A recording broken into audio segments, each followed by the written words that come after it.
देखिए, इसराइल ही एक वो मुल्क है जिससे ये खतरा था है और रहेगा, क्योंकि 2015 के मुआहदे के बाद से तो ईरान की जानिब से तो किसी किस्म की मुआहदे की वो जो शिकनी नहीं की गई थी और ईरान तो अपने इस मुआहदे पर कायम रहा था।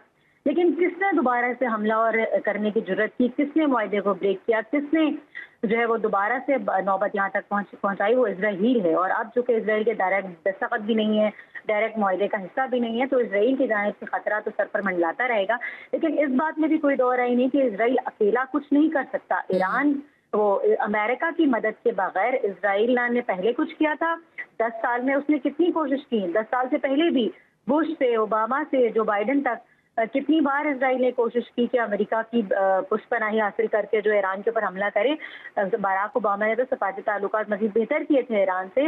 ये डोनाल्ड ट्रंप भी थे जो कि इसराइल की बातों में आकर प्रेसिडेंट फाइल की मदद से शायद वो इमोशनल बैक हुए व्हाट्सएवर। तो अब ये देखना ये है कि अब जो डोनाल्ड ट्रंप अमेरिकी सदर की जो एक है हेजमनी है, जो सुपरमेसी है, उस पोजीशन को काफी हद तक शेक कर चुके हैं अपने 12 अनप्रेडिक्टेबल स्टेटमेंट्स के बाद से।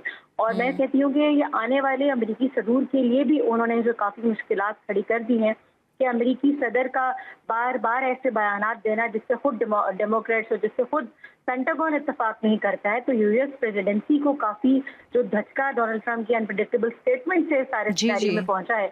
तो मैं नहीं समझती कि नियर फ्यूचर में तो कम से कम आने वाला कोई भी सदर डोनाल्ड ट्रंप के बाद भी जो है वो इसराइल की बातों में फिर फुराने की हिमाकत कर पाएगा।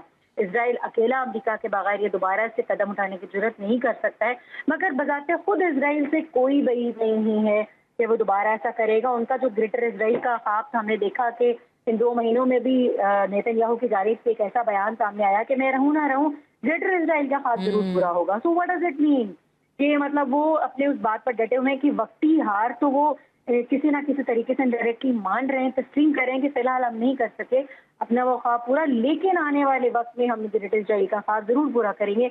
आने वाला कुछ भी 1947 से हम ये देख रहे हैं कि उनके नजदीक पाकिस्तान ही सबसे बड़ा खतरा और ईरान ही सबसे बड़ा खतरा ग्रेटर इसराइल के रास्ते में रुकावट था। और पाकिस्तान का इतनी पावर बनना अगर किसी मुल्क से बिल्कुल बर्दाश्त नहीं है, ये 2 ममालिक ही हैं, इंडिया और इसराइल है, जिससे ये बर्दाश्त नहीं है।